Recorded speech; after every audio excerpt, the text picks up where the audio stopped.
ভাৰতবৰ্ষৰ শ্ৰেষ্ঠ সাংসদ কোন? এই শ্ৰেষ্ঠ সাংসদৰ তালিকাত গৌৰৱ গগৈ আছেনে নাই?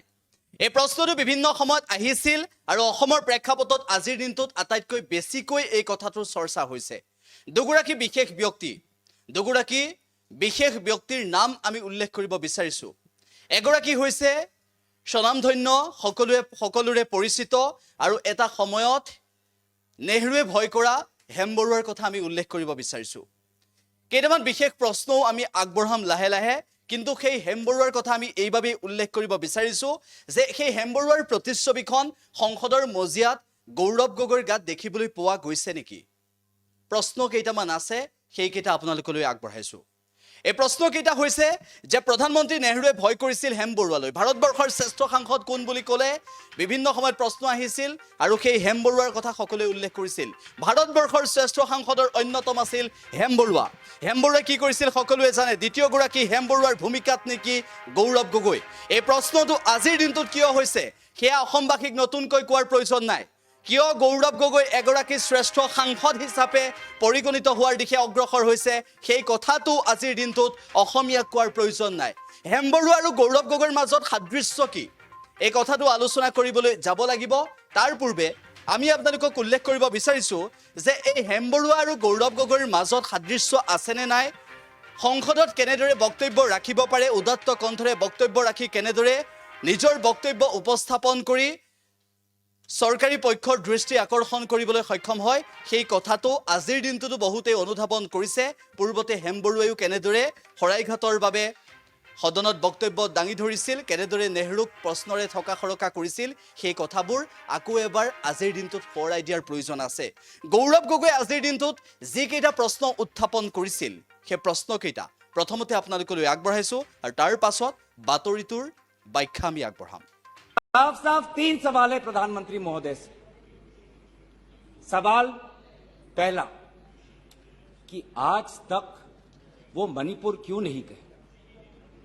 राहुल जी गए, इंडिया अलायंस के विभिन्न पार्टीज गए, गृह मंत्री जी गए, एमओएस होम गए, पर देश के मुखिया होने के नाते प्रधानमंत्री मोदी जी क्यों नहीं गए? ये है सवाल पहला। सवाल दूसरा कि लगभग 80 दिन क्यों लगे प्रधानमंत्री मोदी जी को मणिपुर पे कुछ बोलने के लिए, और जब बोले तो सिर्फ 30 सेकंड के लिए बोले, और उसके पश्चात आज तक भी प्रधानमंत्री मोदी जी की तरफ से ना कोई संवेदना का शब्द, ना कोई शांति की याचना। मंत्री मंडल बोल रहे हैं कि हम बोलेंगे। आप बोले, आपको किसी ने नहीं रोका, लेकिन प्रधानमंत्री मोदी जी एक प्रधानमंत्री होने के नाते उनके शब्दों में जो महत्व है वो किसी मंत्री के शब्दों में नहीं है। माफ कीजिएगा, प्रधानमंत्री मोदी जी अगर प्रधानमंत्री होने के नाते एक शांति की पहल करें, उस कदम में जो ताकत है वो किसी मंत्री या किसी सांसद में वो ताकत नहीं है, एक प्रधानमंत्री होने के नाते। सवाल हमारा तीसरा कि प्रधानमंत्री जी ने आज तक मणिपुर के मुख्यमंत्री को बर्खास्त क्यों नहीं किया? आपने गुजरात में जब निर्वाचन आए, गुजरात में जब आपको अपनी राजनीति करनी थी तो गुजरात में मुख्यमंत्री बदल दिए, एक बार नहीं 2 बार। उत्तराखंड में निर्वाचन आ रहे थे तो उत्तराखंड में 1 बार 2 बार 3 बार 4 बार शायद आपने मुख्यमंत्री बदल किए। त्रिपुरा में निर्वाचन आए तो त्रिपुरा में भी आपने निर्वाचन आपने से पहले आप मुख्यमंत्री को बदला। मणिपुर के मुख्यमंत्री में ऐसा क्या आपने विशेष आपका आशीर्वाद आप दे रहे हैं, जिन्होंने खुद कबूल किया है कि आज मेरे कारण एक গৌৰৱ গগৈৰ বক্তব্য শুনিলে, গৌৰৱ গগৈৰ বক্তব্যটো শুনি কেনেকুৱা পালে সেয়া আপোনাৰ কমেণ্টত জনাব পাৰিব। আৰু গৌৰৱ গগৈৰ বক্তব্যটো কিমান সাৱলীল আছিল, কিমান যুক্তিপূৰ্ণ আছিল, সেই কথাখিনিও আপুনি কমেণ্টৰ জৰিয়তে উল্লেখ কৰিব পাৰিব। আমি উল্লেখ কৰিবলৈ গৈছোঁ হেম বৰুৱাৰ কথা, আমি উল্লেখ কৰিবলৈ গৈছোঁ আজিৰ দিনৰ গৌৰৱ গগৈৰ কথা। হেম বৰুৱাই সেই সময়ত কেনেদৰে সংসদৰ মজিয়াত কঁপাবলৈ সক্ষম হৈছিল, কেনেদৰে শৰাইঘাটৰ দলঙৰ কথা ক'বলৈ সক্ষম হৈছিল, সংসদত সবল যুক্তি প্ৰদান কৰিছিল, গুৱাহাটী শোধনাগাৰৰ কথা উল্লেখ কৰিছিল, গুৱাহাটীৰ দলঙৰ কথা উল্লেখ কৰিছিল, আৰু তাৰ পিছত কেনেদৰে হেম বৰুৱাই প্ৰথমবাৰ সংসদীয় সদস্য হিচাপে নিৰ্বাচিত হোৱাৰ পিছতেই ভাৰতবৰ্ষৰ 15 গৰাকী সাংসদৰ অন্যতম হিচাপে নিজকে প্ৰতিপন্ন কৰাব পাৰিছিল, সেয়াও ইতিহাসে আমাক সোঁৱৰাই দিয়ে, যাক লৈ আমি গৰ্বিত, যাক লৈ অসমীয়া গৰ্বিত। সেইগৰাকী হেম বৰুৱাৰ পিছত আকৌ এবাৰ গৌৰৱ গগৈ সেই হেম বৰুৱাৰ ভূমিকাত অৱতীৰ্ণ হৈছে নেকি? আজিৰ সন্মানীয় সংসদত, সন্মানীয় সদনত যেনেদৰে বক্তব্য ৰাখিলে, এঘণ্টা সময় যেনেদৰে বক্তব্য প্ৰদান কৰিলে, সেই সময়ত সংসদত নাছিল কোন? প্ৰশ্ন কৰিছিল প্ৰধানমন্ত্ৰী নৰেন্দ্ৰ মোদীক, প্ৰশ্ন কৰিছিল কেন্দ্ৰীয় গৃহমন্ত্ৰী অমিত শ্বাহক, প্ৰশ্ন কৰিছিল প্ৰতিৰক্ষা মন্ত্ৰীক, সেই সময়ত উপস্থিত আছিল সোনিয়া গান্ধী, উপস্থিত আছিল ৰাহুল গান্ধী। এতিয়া প্ৰসংগটো আহিছে, যিটো সময়ত গৌৰৱ গগৈয়ে বক্তব্য প্ৰদান কৰিছিল, সাৱলীল যুক্তি প্ৰদৰ্শন কৰিছিল, সেই সময়ছোৱাত সন্মানীয় সদনত কিমান এটা নীৰৱ পৰিৱেশৰ সৃষ্টি হৈছিল আৰু কেনেদৰে সকলোৱে গৌৰৱ গগৈৰ বক্তব্য শুনিছিল, সেয়া নতুনকৈ কোৱাৰ প্ৰয়োজন নাই, সকলোৱে ইতিমধ্যে দেখিছে, আৰু অসমীয়াই আজি বাহ দিছে গৌৰৱ গগৈক। আহিছোঁ আমি হেম বৰুৱাৰ প্ৰসংগলৈ। আকৌ উল্লেখ কৰিব বিচাৰিছোঁ, যেতিয়া বয়স 30 বছৰ আছিল, তেতিয়া হেম বৰুৱা আছিল বি বৰুৱা কলেজৰ অধ্যক্ষ। গোপীনাথ বৰদলৈয়ে সেই সময়ত আমন্ত্ৰণ জনাইছিল, আৰু 1945 পৰা 1967 চনলৈকে হেম বৰুৱা বি বৰুৱা কলেজৰ অধ্যক্ষ হৈ আছিল। কিন্তু তাৰ মাজত, অৰ্থাৎ 1957 চন আৰু 1962 চনত দুবাৰকৈ তেখেত সাংসদ নিৰ্বাচিত হৈছিল। কিন্তু সাংসদ হৈও কলেজৰ অধ্যক্ষ হিচাপে আছিল, আৰু হেম বৰুৱাই কেনেদৰে সাংসদ হৈ তেওঁৰ বক্তব্য ৰাখিবলৈ সক্ষম হৈছিল সদনৰ মজিয়াত, কেনেদৰে তেওঁ বক্তব্যৰে থকা সৰকা কৰিছিল সকলোকে, সেয়া সকলোৱে জানে। 1962 চনৰ কথা উল্লেখ কৰিব বিচাৰিছোঁ। চীনে অসমৰ নেফা অঞ্চল আক্ৰমণ কৰাৰ সময়ত প্ৰধানমন্ত্ৰী নেহৰুৱে বমদিলা পতনৰ কথা সংসদত ঘোষণা কৰিছিল। কিন্তু হেম বৰুৱা আকুৰগোচ আছিল, হেম বৰুৱাই কেনেদৰে যুক্তিৰে সেই সমগ্ৰ বিষয়টোক খন্দাবলৈ চেষ্টা কৰিছিল, সমগ্ৰ বিষয়টোক কেনেদৰে উপস্থাপন কৰিছিল, সকলোৱে শুনিছিল, আৰু আজিৰ তাৰিখতো সকলোৱে চৰ্চা কৰে। প্ৰধানমন্ত্ৰীক সমালোচনা কৰিছিল, প্ৰতিৰক্ষা মন্ত্ৰী সমালোচনা কৰিছিল, আৰু প্ৰধানমন্ত্ৰীয়ে অতি শান্তভাৱে হেম বৰুৱাৰ অভিযোগ শুনিছিল। আনহে নালাগে, সেই সময়ত কংগ্ৰেছীসকলে হেম বৰুৱাক সমালোচনা কৰিছিল, সমালোচনা কৰি আঞ্চলিকতাবাদী বুলি কৈছিল, আৰু তাৰ পিছতো হেম বৰুৱাই কেনেদৰে প্ৰত্যুত্তৰ দিছিল, সেয়াও ইতিহাসে আমাক সোঁৱৰাই থাকে, সেয়াও আমি আজিৰ তাৰিখত শুনিবলৈ পাওঁ, জানিবলৈ পাওঁ। গৌৰৱ গগৈৰ প্ৰসংগ, হেম বৰুৱাৰ প্ৰসংগ, গৌৰৱ গগৈৰ প্ৰসংগ আজিৰ তাৰিখত কিয় উত্থাপন হৈছে, আৰু আজিৰ তাৰিখত এই বাতৰিটো আমি কিয় চৰ্চা কৰিছোঁ, এই বাতৰিটো কিয় আপোনালোকৰ মাজলৈ আনিছোঁ, আৰু আজিৰ দিনটোত এই মুহূৰ্তত যিসকলে এই বাতৰিটো চাই আছে, সেইসকলৰ জ্ঞাতাৰ্থে জনাব বিচাৰিছোঁ যে সেই সময়ছোৱাত সংসদত হেম বৰুৱাই বিভিন্ন প্ৰসংগত প্ৰধানমন্ত্ৰীৰ বিৰুদ্ধে অতি যুক্তিপূৰ্ণভাৱে মন্তব্য কৰিছিল, আৰু তাৰ পিছত হেম বৰুৱাক শ্ৰদ্ধাৰ চকুৰে চাইছিল। কোনে শ্ৰদ্ধাৰ চকুৰে চাইছিল? প্ৰধানমন্ত্ৰী নেহৰুৱে শ্ৰদ্ধাৰ চকুৰে চাইছিল। এবাৰ তিব্বত সম্পৰ্কীয় বিতৰ্কত ভাগ লৈ নেহৰুৱে কৈছিল তিব্বত কোনো কালে স্বাধীন নাছিল। তেতিয়া হেম বৰুৱাই প্ৰধানমন্ত্ৰীৰ এই মন্তব্যৰ বিৰোধিতা কৰিছিল, আৰু সেই সময়ছোৱাত কেনেদৰে যুক্তিপূৰ্ণ উত্তৰেৰে নেহৰুৰ বক্তব্য খণ্ডন কৰিছিল, তাৰ পিছত নেহৰুৱে হেম বৰুৱাক কি কৈছিল সেয়াও আমি জানো, যে তোমাৰ চোলাটো আৰু অলপ দীঘল হ'ল বুলি কিয় নেহৰুৱে হেম বৰুৱাক কৈছিল, সেই কথাটো আজিৰ তাৰিখতো চৰ্চিত। এতিয়া আহিছোঁ সেইগৰাকী বিশেষ ব্যক্তি, যিগৰাকী ব্যক্তিক লৈ গৌৰৱান্বিত অসমীয়া, যিগৰাকী ব্যক্তিক লৈ গৰ্বৰে অসমীয়াই সদায় থাকে, সেইগৰাকী ব্যক্তি হৈছে হেম বৰুৱা। তাৰ পিছত সেই হেম বৰুৱাৰ পিছত অসমৰ পৰা কোনো সাংসদে এনেধৰণৰ বলিষ্ঠ ভূমিকা ল'ব পাৰিছিল নে নাই, বিভিন্ন সময়ত যদিও চৰ্চা হয়, শেহতীয়াভাৱে অসমীয়াৰ দৃষ্টিত এগৰাকী বিশেষ ব্যক্তিৰ নাম চৰ্চিত হৈছে। সেই ব্যক্তিগৰাকী হৈছে কোন? সেই ব্যক্তিগৰাকী হৈছে গৌৰৱ গগৈ। আমি আজি আপোনালোকক যিটো বাতৰি জনাই আছোঁ, যিটো বাতৰি বিষয়ে উল্লেখ কৰিছোঁ, আৰু যিটো বাতৰিত আমি আপোনালোকক সমগ্ৰ বিষয়টো সন্দৰ্ভত উল্লেখ কৰি আছোঁ, সেই গৌৰৱ গগৈয়ে কেনেদৰে সংসদৰ মজিয়াত বক্তব্য ৰাখিছিল, আৰু গৌৰৱ গগৈৰ বক্তব্য শুনি কেনেদৰে কেন্দ্ৰীয় গৃহমন্ত্ৰী জাঙুৰ খাই উঠিছিল, সেই দৃশ্যটো দেখিছিল, অসমবাসীয়েও প্ৰত্যক্ষ কৰিছিল। দেখুৱাব বিচাৰিছোঁ এবাৰ। श्री गौरव गोगोई जी।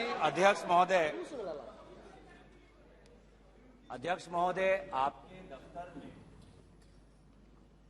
अगर क्या हो रहा है, क्या दरखास्त दी गई है, आप खुद ही आप इस सदन के रक्षक हैं। आपके दफ्तर के अंदर क्या बातचीत हुई है, क्या हम बताएं कि प्रधानमंत्री मोदी जी ने आपके दफ्तर के अंदर क्या क्या बातें की हैं? हम नहीं कहते। कोविड के बताना चाहिए, माननीय अध्यक्ष जी बताना चाहिए, बताइए। एक गंभीर आरोप है माननीय अध्यक्ष जी, बताइए।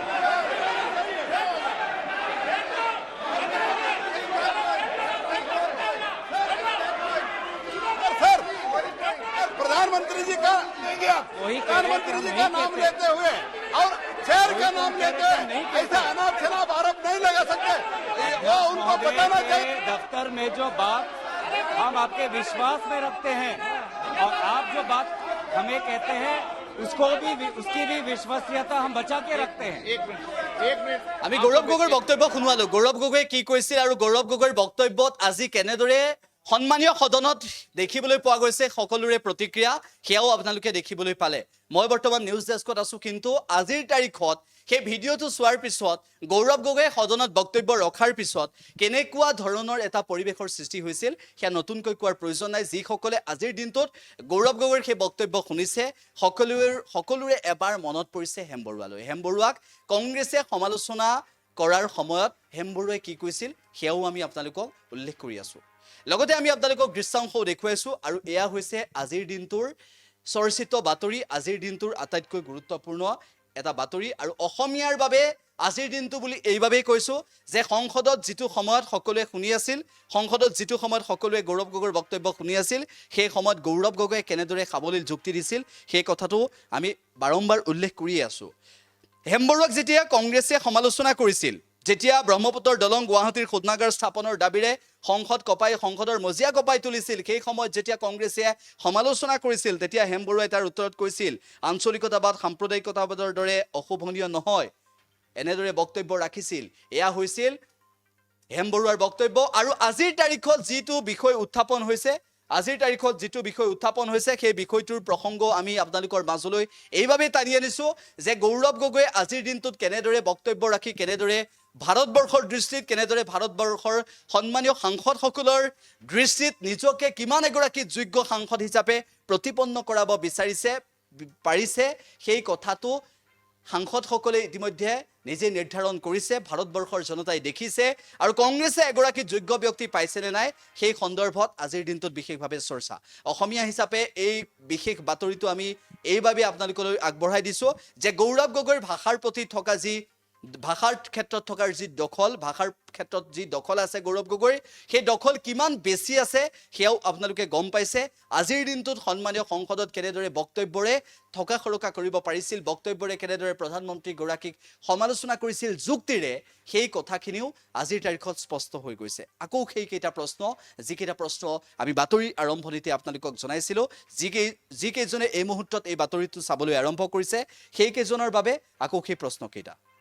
আকৌ সেই প্ৰশ্নকেইটা যিকেইটা প্ৰশ্ন সন্মানীয় সংসদত গৌৰৱ গগৈয়ে উত্থাপন কৰিছিল। আৰু তাৰ লগতে আমি যিকেইটা প্ৰশ্ন আপোনালোকক এই মুহূৰ্তত গ্ৰাফিক্সৰ জৰিয়তে জনাবলৈ চেষ্টা কৰিছো যে হেম বৰুৱা আৰু গৌৰৱ গগৈ, প্ৰধানমন্ত্ৰী নেহৰুৱে হেম বৰুৱালৈ ভয় কৰিছিল, ভাৰতবৰ্ষৰ শ্ৰেষ্ঠ সাংসদৰ কথা আমি কৈ আছো, ভাৰতবৰ্ষৰ শ্ৰেষ্ঠ সাংসদৰ অন্যতম আছিল হেম বৰুৱা, সেই কথাও সকলোৱে জানে, বিভিন্ন সময়ত চৰ্চা।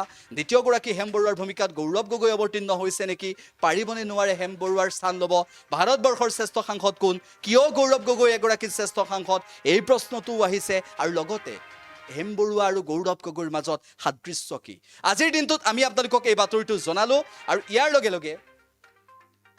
লগে লগে আমি আপোনালোকক অন্য এটা বিষয় উত্থাপন কৰিব বিচাৰিছো যে সন্মানীয় সংসদত সেই প্ৰশ্নকেইটা, তিনিটা প্ৰশ্ন উত্থাপন কৰাৰ লগতে গৌৰৱ গগৈ এটা দীঘলীয়া বক্তব্য দিছিল, সেই দীঘলীয়া বক্তব্যটোৰ কিয় অংশ আমাৰ আছে, সেই বক্তব্যৰ কিয় অংশ আপোনালোকলৈ আগবঢ়াই এই বাতৰিৰ পৰা মই বিদায় ল'ম। কিয়নো হেম বৰুৱা আৰু গৌৰৱ গগৈৰ মাজত শ্ৰেষ্ঠ দুয়োগৰাকী সাংসদৰ মাজত কিবা সাদৃশ্য আছেনে নাই সেই কথা আপোনালোকে কমেণ্টৰ জৰিয়তে জনাব পাৰিব। আৰু লগতে গৌৰৱ গগৈ ভৱিষ্যতৰ এগৰাকী শ্ৰেষ্ঠ সাংসদ হয়নে নহয় সেই কথাটো আপুনি আপোনাৰ বক্তব্যত স্পষ্ট কৰিব পাৰিব। আমি সেই দীঘলীয়া বক্তব্যটোৰ কিয় অংশ আপোনালোকলৈ আগবঢ়াইছো। আৰু ইয়াৰ লগে লগে এই বাতৰিৰ পৰা মই সমুজ্জ্বল দত্তই বিদায় লৈছো। ধন্যবাদ। प्रधानमंत्री मोदी जी मणिपुर पर क्यों मौन हैं? शायद उस प्रश्न का उत्तर भी 3 है। पहला उत्तर कि प्रधानमंत्री मोदी जी को कबूल करना पड़ेगा कि उनकी डबल इंजन की सरकार, उनकी सरकार मणिपुर में व्यर्थ हो गई है, विफल हो चुकी है। इसीलिए आज मणिपुर में 150 लोग मरे, लगभग 5000 घर जलाए गए, लगभग 60,000 लोगों आज शिविर में हैं, लगभग 6,500 एफआईआर है। और मुख्यमंत्री, प्रदेश के मुख्यमंत्री होने के नाते जो एक संवाद का वातावरण बनाना चाहिए था, जो एक शांति, अमन और सद्भावना का एक वातावरण जो बनाना चाहिए था, आज उन्होंने सिर्फ मई महीने से नहीं, पिछले 2-3 सालों से ऐसे कुछ भड़काऊ उन्होंने कदम लिए हैं जो आज समाज के बीच में तनाव पैदा हो गया है। आज हम मणिपुर गए हैं। क्या मणिपुर में यह सबसे पहला हिंसा हुआ है? नहीं। क्या उत्तर पूर्वांचल में यह सबसे पहला हिंसा हुआ है? नहीं। इससे पहले भी हुए हैं, मणिपुर में भी हुए हैं। मैं खुद उत्तर पूर्वांचल का हूं, मैं खुद जिम्मेवारी से कहता हूं कि हुए हैं, लेकिन पहली बार, अरे आप में से तो कोई गया भी नहीं, आप क्या जानेंगे? पहले जाओ और फिर हमें परामर्श दो, पहले आप लोग जाओ। सर, हम गए और बहुत दुख हुआ कि हमने समाज में 2 वर्गों के बीच ऐसा बंटवारा, समाज के 2 वर्गों के बीच हृदय में इतना आक्रोश, इतना गुस्सा हमने पहले कभी नहीं देखा। हमने पहले कभी भी नहीं देखा कि आज समाज का एक वर्ग दूसरे के प्रति बदले की भाषा का प्रयोग कर रहा है। हमने कभी भी नहीं देखा कि एक प्रदेश में एक ऐसी लकीर खींच दी गई है कि पहाड़ पे एक वर्ग के लोग रहते हैं और वैली में एक वर्ग के लोग रहते हैं। अफसोस की बात है सर कि जो सरकार एक इंडिया की बात करती है, आज उन्होंने 2 मणिपुर आपने बना दिए हैं। आपके राजनीति से 2 मणिपुर आज बन गए। मैं मणिपुर के मुख्यमंत्री को इस सदन से पूर्व प्रधानमंत्री वाजपेयी जी की राजधर्मों को याद करने के लिए सलाह दूंगा, जिन्होंने कहा कि राजा के लिए, शासक के लिए प्रजा में भेद नहीं हो सकता, ना जन्म के आधार पर, ना जाति के आधार पर, ना समुदाय के आधार पर। सर, आज इस माहौल में अगर सबसे ज्यादा पीड़ा किसी को झेलना पड़ा है तो महिलाओं और बच्चों को। हमने देखे हैं वो वायरल वीडियो में, उनका मैं उल्लेख नहीं करना चाहूंगा, उससे सबको पीड़ा हुआ। पर ऐसे मुख्यमंत्री जी ने स्वयं कहे कि ऐसे 100 एफआईआर हैं। हम भी गए हैं सर, इंडिया डेलीगेशन, हमारे संसदीय दल, उस परिवार से हम मिलके आए हैं जिसमें 2 महिलाओं के साथ इतना बुरा व्यवहार हुआ, अत्याचार हुआ। हमने ऐसे भी एक परिवार से मिले जिसमें एक 80 साल की महिला, जो एक स्वतंत्रता संग्रामी की पत्नी थी, उसको घर के अंदर बंद करके जिंदा जला दिया। जो 2 महिला जिसको लेकर आज सुप्रीम कोर्ट तक ये बात गई है, उसमें से एक महिला का पत्नी कारगिल में हमारे देश के लिए हमारी सीमा को सुरक्षा कर रहा था। वो कारगिल का जवान बोल रहा है, मैंने देश को बचाया, पर मैं अपने घर और अपने परिवार को नहीं बचा पाया। जब हम उनसे मिलते हैं तो हमको क्या कहें? आप लोग कहते हैं हम फोटो ऑप करने